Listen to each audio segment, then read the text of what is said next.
Hi, friends, and Happy New Year. This is Tyler Jeffcoat with Seller Accountant. Hope you're having a great start to this adventure of 2021.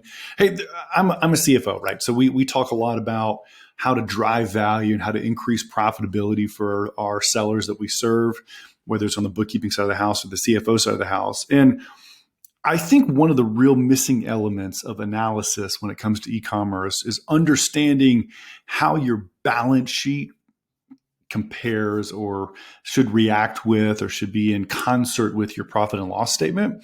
And so I want to introduce you to a metric that you should be tracking, and it's called return on working capital.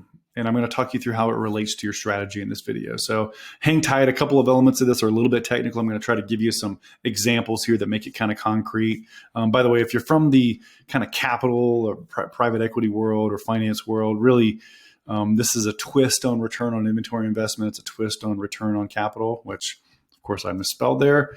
But let's look at it. So return on working capital is helping to answer the question for you and me: how good is my business at taking a dollar of either investment or of money that I had to borrow and turning it into profit over the course of a year? And so what it forces us to do as sellers is to not just focus on profit. Now, profit is critical. You guys know that I love PAG. I love post-advertising gross profit because it's an objective measure that helps it easy to compare different brands across the marketplaces and direct to consumer. And so I want to know what my sales, refunds, any of the Amazon fees, any other merchant fees, my landed cost of goods sold, my logistics, and then my advertising. What's left after that is going to be my post-advertising gross profit. That's important, but it's not enough because I need to know how much cash it took me to earn that profit. And what's going to determine how much cash I need to raise or borrow is going to be how quickly, the velocity by which I can sell my products. And so we're going to measure that by getting into this number called annual inventory turns. And so just know, if you can have more profit and more velocity, you're going to have more happiness in the financials of your business, better cash flow, lower risk profile, higher enterprise value. Those are all kind of wrapped into having a higher return on working capital. Let me show you an example to kind of demystify this a little bit. We're looking at two businesses here. We've got, let me back up a little bit here. We got Amy's business and we got Baker's business. Now, Amy, let's look at Amy's first. So Amy did $3 million in revenue last year. Her annual revenue, $3 million. Her landed cost of goods sold were a little less than $2 million. Her post-advertising gross profit, so this is after you subtract your Amazon fees and your advertising, was 20%, $600,000. Not bad, not great. It's probably a little lower than the average that I'm seeing. And so if I was just talking about profit, I would say, okay, she has a 20% margin on her products. But I want to look at it a little bit more in depth. I want to say, okay, but how much cash did she have to invest or borrow in order to glean this $600,000 in profit? And the best way in an inventory-based business is to just look at inventory, because that's the longest cash cycle money we're going to normally have in this business type. And so I'm going to get her average inventory for the same 12-month period. And the reason I would do average inventory instead of just say maybe doing ending inventory is that if Amy grew a lot during the course of the year, maybe she went from 1.5 million to 3 million last year, then it wouldn't be very fair to just look at her ending inventory balance because it's going to be growing over the course of the year. So we got her average inventory balance for the year of 200,000. And so that gives us some really interesting information. It gives us how profitable she is, and it gives us how much velocity she has, how quickly she's turning her inventory. And so I'm going to show you this math two different ways really quickly. If I already have all of these variables teased out, by the way, all I'm doing is taking return on inventory investment and multiplying it times my number of turns per year. Kind of like, how happy am I every time I turn the crank? And how many times do I get to turn the crank every single year? And if I multiply that 32% times the 9.5, I'm going to get 3 for the year. An even simpler way to do the math that creates the same exact result is if I were to take annual profit of 600,000 and just divide it by the amount of inventory, 600,000 divided by 200,000 gives me the same 3x return on my capital each year. So what that really means practically is Amy, for every dollar she invests or borrows to buy inventory in her business, she gets that dollar back plus $3 in profit every single year. So she has a 3.0 return on working capital. Now let's look at Baker Bakes here as a comparison. Smaller business, 290 in profit, but the margins look really, really good for Baker. I mean, 23%, that's 10% more than what Amy's getting to keep after her advertising. His return on inventory investment is also quite a bit higher, but here's his problem.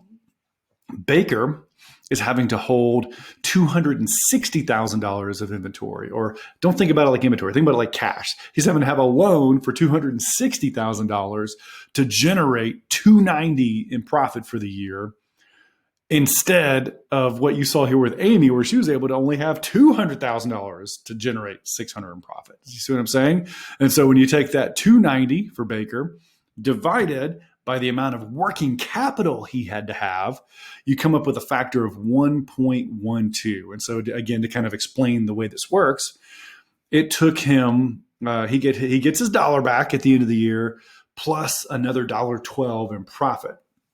And he's viable, but barely. He's on the lower end of the return on working capital. And so here's why this is kind of powerful. Let me show it to you with just kind of comparing a couple of larger examples here.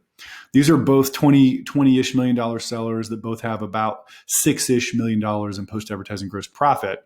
But what you'll notice here, and I think this is really important in understanding how risky your business is that Cute Cuts has $400,000 less in working capital in order to achieve basically the same profit, right? In other words, if you think about it this way, we're turning our inventory about twice as many times. And as a result, our return on working capital is a lot higher. It's much, much nicer, even though Dynamic Products has outrageous margins on their product. I mean, their cost of goods sold factor is really, really low, right? I mean, their profit is bigger than their COGS. That's amazing. And I'm talking about just product COGS here. But because they have to turn the inventory less frequently, they're getting less at bats to take that same working capital and turn it into profit. I would actually be, now to be clear, I would be happy with either of these. These are smoking businesses. They're really, really good.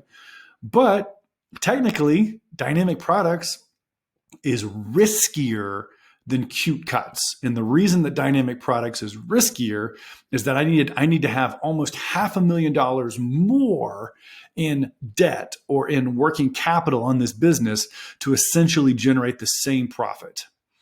And so that's just the way to think about it. And so if you were trying to figure out how to apply this if your business is struggling, right? Let's take a look at a couple of struggling examples here. You know, this particular person is doing a little over $1 million. And if we just did the simple math to say, okay, wait a minute, what was my annual PAG divided by how much inventory I have on my balance sheet on average? Okay, you can see how I came with the number here, right? It's 58 cents. I'm getting my dollar back plus 58 cents in profit every year. I got to wait 12 months. That's all I get. And so I know that this is bad. This is a fairly low number. And so I need to use my remember the formula from the beginning of the talk here. I need to now determine, is the profitability my problem that needs to be fixed, or is the velocity the problem that needs to be fixed? And to be honest with you, Just Struggling is kind of having issues on both sides of the house.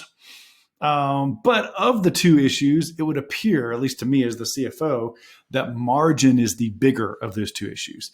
And so if I was going to have, what is my goal for Q1 or for Q2, it's going to be, how can I make sure my product is differentiated enough, that my marketing is intelligent enough, that I'm listening to my customer enough, that I've renegotiated my supply chain enough, that I can capture as much margin after advertising as I possibly can. Sorry, getting that back here, right?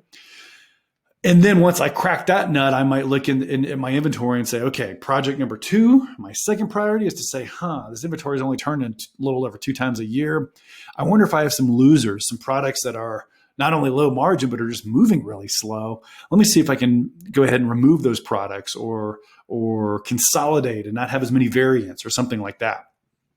And so those would both be valid ways, because again, if you look at the formula, I can increase happiness here by either increasing profitability or by increasing velocity. And I think that's the point. That's what I maybe want to leave you with in this video is your business could be more profitable, could have better cash flow, could have higher enterprise value, could be lower risk.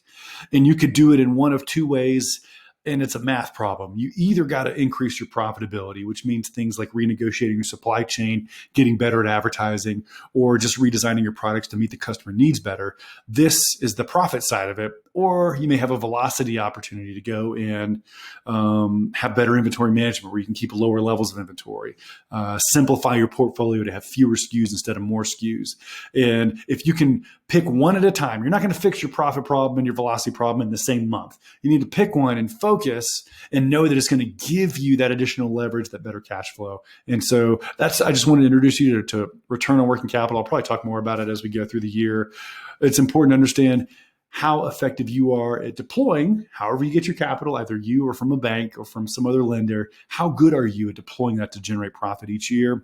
If you feel like if you're stressed out, it may be that you have a really low return on your working capital, and it may be time to look at tweaking your business model. Let me know if you have any other questions. I'd love this is a really terrible name, return on working capital. Like if anyone has any nominations for what might be a better way to describe this metric. I know traditional finance would probably just call it return on capital, but let me know. Appreciate you guys. Happy New Year.